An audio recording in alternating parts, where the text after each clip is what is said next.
Նիկոլ Փաշինյանը սարսափ ֆիլմի դեկորացիաներ հիշեցնող կադրերով 8 անահաճո հոգևորականների հետ ստորագրեց ինչ-որ թուղթ, որը պարզ ասած կաթողիկոսին գահանկեց անելու ճանապարհային քարտեզներ։ Վայրի 90-ականներին դրան ասում էին ռեյդերսկի զախվատ, իշխանությունները որոշել են, որ եկեղեցին դրա նման մի կառույց է, հեծի նման ինչ-որ օֆիս է, բիզնես է եւ այն կարելի է ճիշտ նույն մեթոդներով էլ խլել։ Հիմա բոլորովին այլ մեղադրանք։ Մեր եկեղեցին մեր դեմ իրականացվող հիբրիդային պատերազմում ծառայում է որպես գործիք մեր դեմ, մեր պետության դեմ, առանց որևէ ապացույց ներկայացնելու։ Ամբողջ հոգևորական դասը ներկայացվում է որպես պետության թշնամի։ Պարզ ասած, դա այն է, ինչ մեզ պարտադրում են Թուրքիան եւ Ադրբեջանը։ Եկեղեցին խանգարում է։ Իրենք դրա համար են ուզում այնտեղ փոփոխություններ իրականացնել, որպեսզի բոլորը դառնան հլու, հնազանդ, պայմանական ասած Նավասարդ Կճույանի նման հոգևորականներ լինեն։ Իդեպ այդ խաղաղության մասին երբ որ խոսում են, խաղաղություն պիտի բերենք, եւ մենք խաղաղություն բերել ենք։ Դա էր առանցքային ֆունդամենտալ մեր խոստումը։ Երբ որ իրեն ասում են, հա, բա Արցախը չկա։ Դե ասում են, բայց մեր հիմնական խոստումը մենք կատարել ենք, չէ՞։ Հիմա պատկերացրեք, գիտեմ, ընտանիքի հայրը ասում է, ես ես խոստանում եմ, որ առաջկա տարվա ընթացքում մենք կունենանք, ենթադրենք, նոր համակարգիչ։ Հետո այդ տարվա ընթացքում ինքը, չգիտեմ, երկու երեխաներից մեկին վաճառում է կամ, չգիտեմ, օրգանները վաճառում է։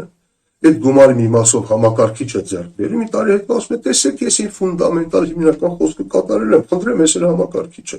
Ընդունելի է դա, թե ընդունելի չի։ Ասենք Թուրքիան ու Ադրբեջանը մեզ զորով ստիպում են, որ մենք դառնանք զարգացած պետություն, իսկ այ մեր դեմ հիբրիդային պատերազմ իրականացնողները Ռուսաստանը, Հայաստանի ընդդիմությունը, եկեղեցին դրան դեմ են։ Մի կողմում Թուրքիան է, Ադրբեջանն է եւ Հայաստանի իշխանություններն են։ Մյուս կողմում, չգիտեմ, Ռուսաստանն է, Հայաստանի ընդդիմադիր ուժերն են, եկեղեցին է եւ այլն եւ այլն։ Ոչ հարգելիներս, դուք համաժողովրդական աջակցություն չունեք։ Ուժ ունեք, բայց այդ ուժը համաժողովրդական աջակցությունը չի, այդ ուժը ուժային կառույցներն են։ Այն 4 բարձրաստիճան հոգևորականները, որ այսօր կալանավորված են, նրանք կալանավորված են ոչ թե նրա շնորհիվ, որ դուք ունեք համաժողովրդական աջակցություն, այլ որովհետև դուք ունեք հատուկ ծառայությունների աջակցություն։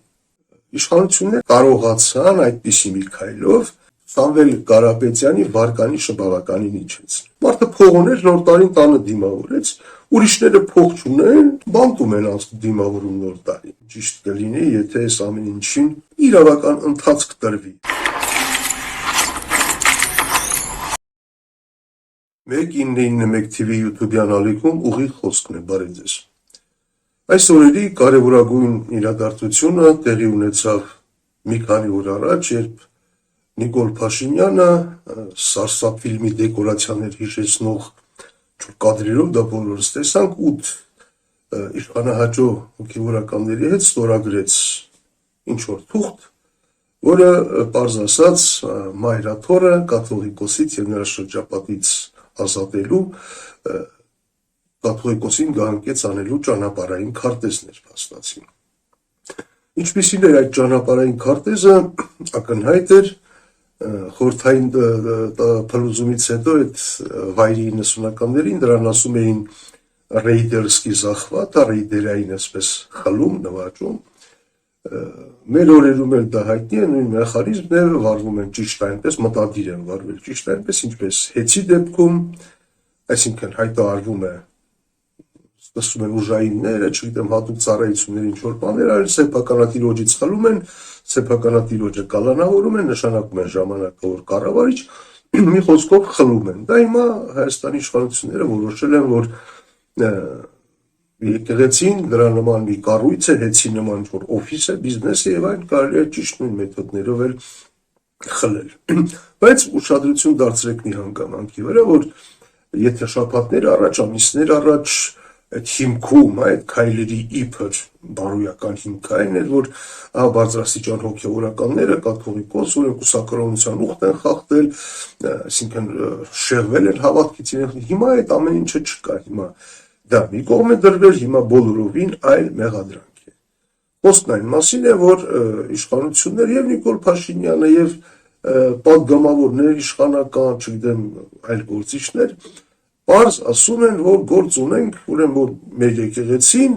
մեր դեմ իրականացվող հիբրիդային պատերազմում ծառայում է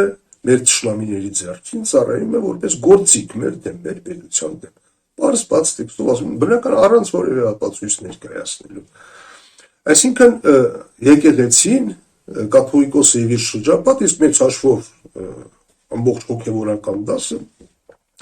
գրեթե ամբողջ ներկայացվում է որպես պետության թշնամի։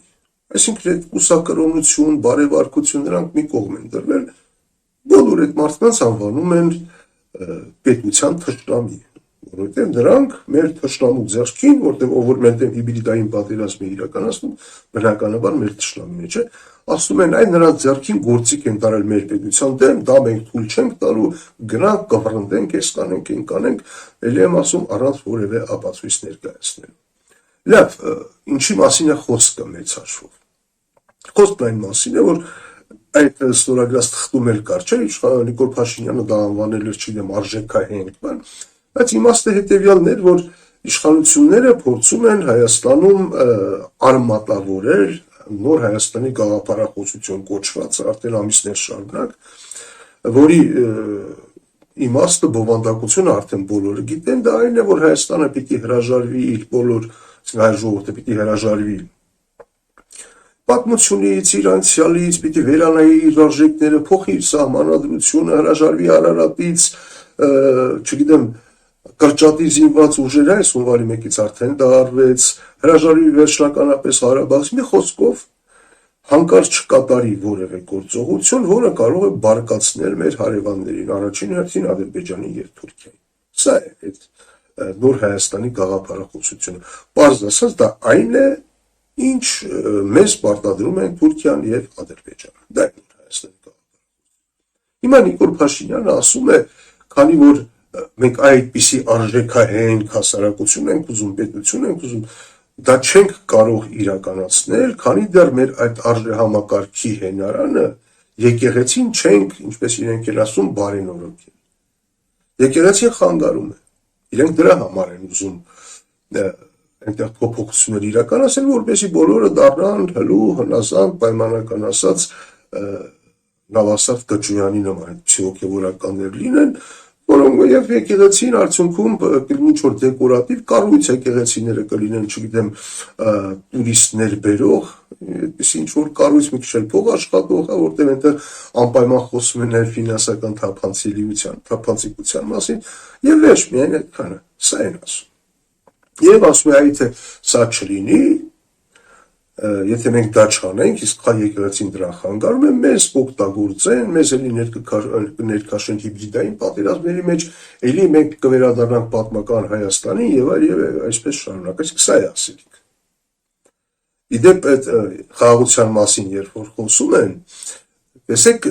երբ որ տարին ամփոփում էր Նիկոլ Փաշինյանը, նաեւ սա էր, չէ՞ ասում, երբ որ ասում էր, դե մեր հիմնական խոստումը եղել է 21 թվականին, որ այ մենք խաղաղություն պիտի բերենք եւ մենք խաղաղություն բերել ենք, դա էր առանցքային ֆունդամենտալ մեր խոստումը։ Երբ որ իրեն ասում են, հա, բա Արցախ չկա, չկա, դե ասում են, բայց մեր հիմնական խոստումը մենք կատարել ենք, չէ՞։ Հիմա պատկերացեք, ասենք ընտանիքում, չգիտեմ, ընտանիքի հայրը ասում է, ես ես խոստանում եմ, որ առաջկա տարվա ընթացքում մենք կունենանք, ենթադրենք, նոր համակարգիչ։ Հետո այդ տարվա ընթացքում ինքը, չգիտեմ, երկու երեխաներից մեկին վաճառում է կամ, չգիտեմ, օրգանները վաճառում է,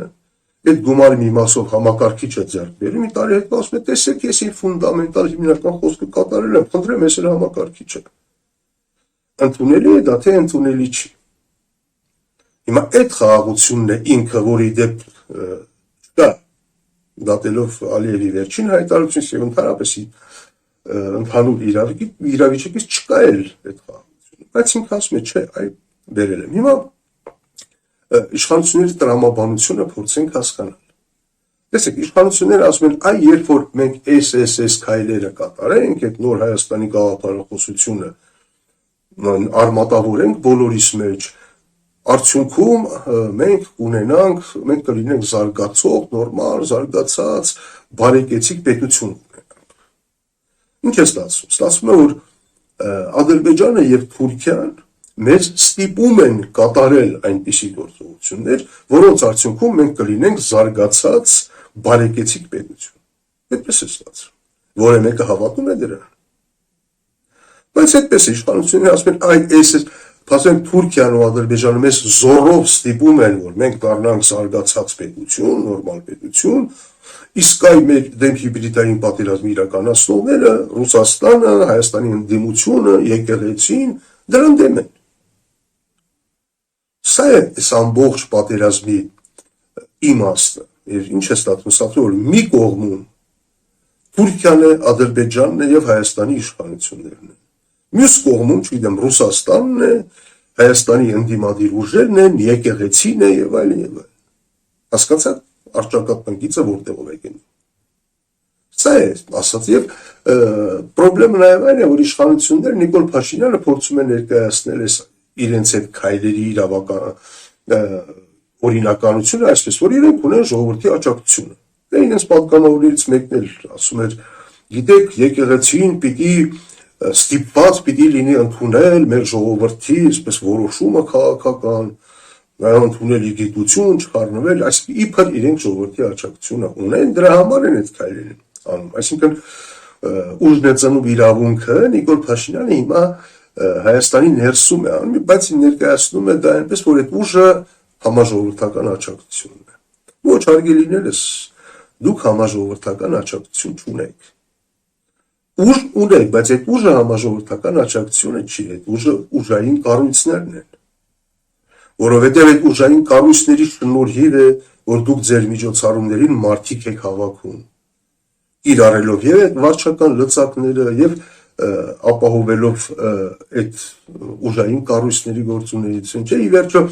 այն 4 բարձրաստիճան հոգևորականները, որ այսօր կալանավորված են, նրանք կալանավորված են ոչ թե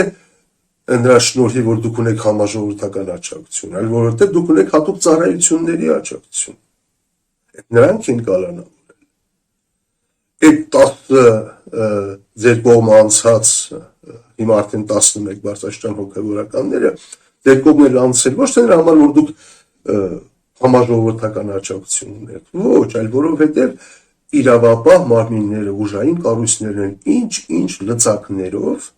ստիպել պարտադրել նրանց եւ այդ մասին բազմաթիվ հրապարակումներ կան։ Այսինքն այո, դուք ունեք այդ ուժը, բայց այդ ուժը ժողովրդի աջակցության հետ որևէ կապ չունի։ Դուք ունեք ուժային կառույցների աջակցությունը ընդհանրապես։ Դա է ծնում ձեր իրավունքը։ Ինչ վերաբերում է զուտ իրավական հարցերին, այս ամեն ինչը սահմանադրական է, հակասահմանադրական է, առօրյական հայտ է, որ հակասահմանադրական է, բայց ամեն դեպքում սա իրավաբանների իմանալիքն է եւ անելիքն է եւ հավանական է, որ առաջիկայում կգտնվեն ինչ-որ խմբեր, կառույցներ, չգիտեմ, ուժեր, որոնք այս հարցով կդիմեն դատարանին, թե արդյունքը ակնհայտ է, բայց ամեն դեպքում այդ իրավական ընթացակարգերը պետք է անցնել երևի։ Երկրորդ կարևոր իրադարձությունը, որ դեռևս ամանորից առաջ տեղի ունեցավ, մեր ձևով շարժման առաջնորդ Սամվել Կարապետյանի խափանման միջոցը փոխվեց եւ նա հիմա տնային կալանքի տակ է, այլևս կալանավայրում չի։ Իհարկե ահռելի մեծ գրավի դիմաց 4 միլիարդ դրամ կամ ավելի քան 10 միլիոն դոլար նախադեպ գրավի դիմաց, ավելին նրանք հնարավորություն չի տրվելու հանդես գալ որևէ կոչով, որևէ ուղերձով, որևէ խոսքով, այն ինչը նա բանտից կարող էր անել։ Հիմա ինչև է։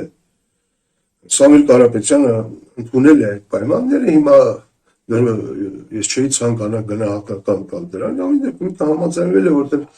մարդը, որը գտնում էր այդպիսի պայմաններում, նրա փոխարեն ինչ որ բան ասել, անիմաստ եմ համարում։ Խոսքը այդ մասին չի, խոսքը այն մասին է, որ իշխանությունները շատ նուրբ խորամանկ քայլ կատարեցին, ինչու, որովհետև կարողացան այդպիսի մի քայլով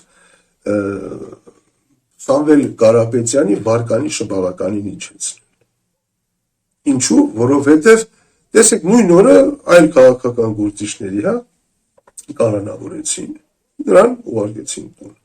Հիմա հասարակության մեջ ինչ տպավորություն պիտի լինի, որ այդ տեսեք մարդը փող ուներ, նոր տարին տանը դիմավորեց, ուրիշները փող չունեն,